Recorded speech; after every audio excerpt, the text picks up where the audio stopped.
TikTok, Instagram, Facebook सबै ठाउँमा question छन् हाम्रो गाडी दर्ता भएन भनेर।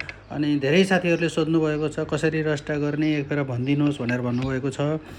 त्यही हिसाबले अहिले मैले यहाँ यो क्रोम ब्राउजरबाट मोबाइलबाटै आफ्नो गाडी रजिस्टर गरेर देखाउँदैछु।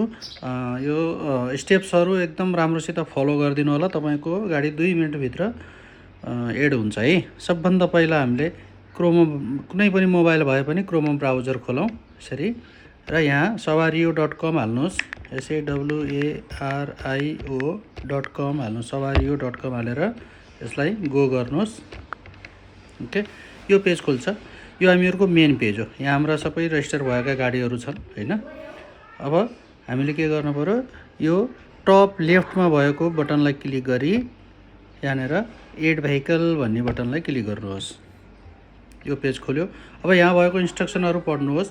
यसले तपाईँलाई पछि एड गर्दाखेरि आउने एररहरू किन आउँछन् र त्यसको लागि के गर्ने भनेर यहाँ लेखिएको छ। यो पुरा पढ्नुहोस्। यो पढिसकेपछि ओके मैले पढेँ भनेर यहाँ एड भेहिकलमा क्लिक गर्नुहोस् है।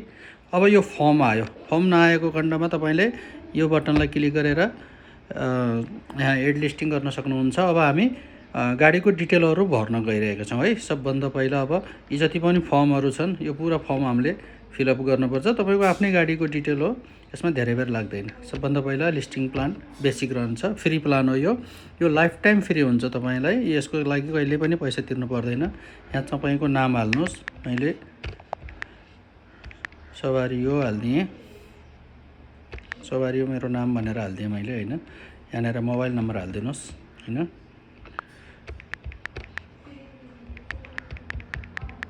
यो हामीले मोबाइल नम्बर हाल्यौँ।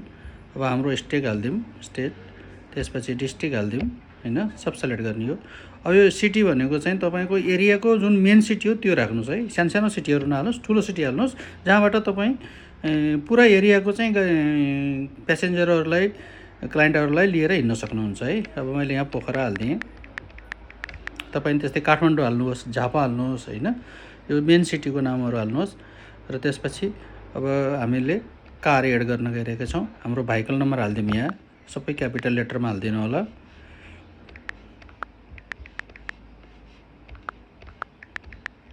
यो कुनै पनि डमी नम्बर हालिदिएँ है। त्यसपछि ओनर टाइप, तपाईँसँग आफ्नो घरबाटै चलाउने हो, पर्सनल गाडी छ, एउटा दुईवटा गाडी छन् भने पर्सनल गर्नुहोस्। तपाईँको कम्पनी दर्ता भएको छ भने बिजनेस गर्नुहोस् हैन। अब मैले अहिले पर्सनल गरिदिएँ। इमेल एड्रेस हालिदिनुहोस्।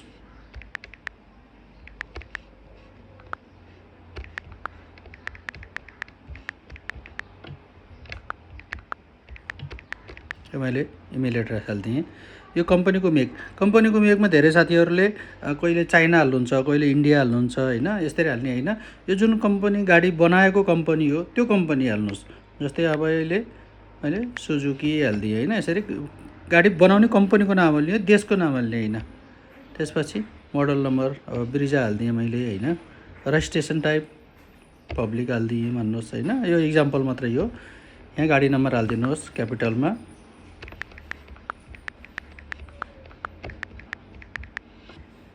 यो मोडल इयर यहाँ हालिदिनुहोस् 2018। त्यसपछि कुन क्याटेगोरी हो, सिट हो, सिट क्यापासिटी 5, बडी टाइप अब हाम्रो एसयुभी कार हैन। त्यसपछि प्राइस, यो इनसाइड भ्याली रेट हो। तपाईँको एरियामा लोकली घुमाउँदाखेरि ड्राइभर डिजल पेट्रोल सहित कतिमा लैजान्छ मिनिमम प्राइस एउटा राखिदिनु होला। यहाँ मैले अहिले 5500 राखिदिएँ। अब यो डिस्क्रिप्सन हो तपाईँको एरिया को बारेमा या कहाँ जानुहुन्छ त्यो बारेमा, त्यो सबै डिटेलहरू तपाईँले यहाँ राख्न सक्नुहुन्छ। र यदि यहाँ माथि सेलेक्ट गर्ने ठाउँमा तपाईँले सेलेक्ट गर्ने, जस्तै आफ्नो डिस्ट्रिक्ट पाउनु भएन या तपाईँले गाडीको मेक पाउनु भएन, मोडल पाउनु भएन भने यहाँनिर जस्तै यसरी लेखिदियो हुन्छ मेक। अब तपाईँको एबिसिडी जुन मोडल हो त्यो लेखिदिनु होला। ओके, यसपछि अब यो rental type, ride share, self drive, with drive जुन छ त्यो सेलेक्ट गर्नु होला। यसपछि तपाईँले यस गाडीका फिचरहरू एड गर्नुहोस्। जस्तै अब एसी छ, यस छ हैन। योहरू तपाईँले यसरी सेलेक्ट गरेर अब एड लिस्टिङ गरिदिनुहोस् हैन। अब यो एरर दियो। अब एरर किन दियो भने यहाँ पुरा फिल्डहरू हामीले फिल गरेका छैनौँ, त्यसो भएर यो एरर दिन्छ। एरर दिएर नडराउनुहोस्, यसलाई ओके गर्नुहोस् र यसले कहाँनिर लिएर जान्छ, यहाँनिर हेर्नुभयो भने यहाँ यसलाई रातो गरेको यो हामीले सेलेक्ट गर्न बिर्सिएको रहेछौँ फ्युल टाइप। अब यो हामीले फ्युल टाइप हालिदियौँ भने उसले लिन्छ, अरू एरर भइदिन्छ, नभए यसरी यसले ओके गरिदिन्छ है। अब यसले ओके गरिदियो, यहाँनिर उसले थ्याङ्क यू भनेर हाम्रो लिस्टिङ चाहिँ सेभ गरिदियो। यसलाई अब ओके गर्नुहोस्।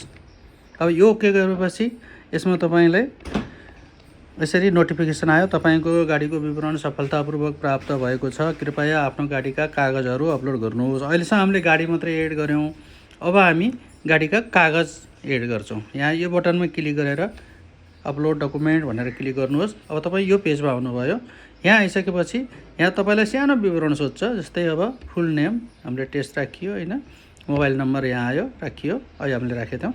अब यो गाडीको नम्बर आयो। अब यो डकुमेन्टहरू के दिन्छ नि भन्दा ड्राइभिङ लाइसेन्स, बिल बुकको सबै फोटो, जहाँ जहाँ तपाईँको नाम छ त्यहाँको फोटो, इन्सुरेन्सका कागज होइन, नागरिकताको अगाडि र पछाडिको फोटो, आफ्नो फोटो एउटा, पासपोर्ट साइजको फोटो र भेहिकलका फोटो, नम्बर प्लेट देखिने गरी ती डकुमेन्टहरू एड गर्ने भने अब हामीले यहाँ यो एड फाइल भन्ने बटनमा क्लिक गरिदिउँ होइन। यहाँ गरियो भने यहाँ माई डिभाइसबाट ओके। अब यहाँ तपाईँका यहाँ फोटाहरू आयो तपाईँका, सरी अब यहाँ अपलोड गर्ने, ब्राउजर गर्ने ओके, फोटो लाइब्रेरीबाट। अब हामीले यहाँ गाडीको फोटो, नागरिकता, आफ्नो फोटो, इन्सुरेन्सको पेपर, बिल बुकको फोटो होइन, बिल बुकका सबै फोटो लिने हो। यहाँ इक्जाम्पलको लागि मैले एक एकवटा लिइदिएको छु। यो ड्राइभर लाइसेन्स, यी सब इक्जाम्पलको लागि मात्रै हुन्, यसलाई तपाईँले एड गरिदिनुहोस्। यी सबै कागजहरू यहाँ एड भए होइन, यी सबै एड भए। अब यसलाई सबमिट गरिदिनुहोस्। यो सबमिट बटन हो, यहाँ क्लिक गरिदिएपछि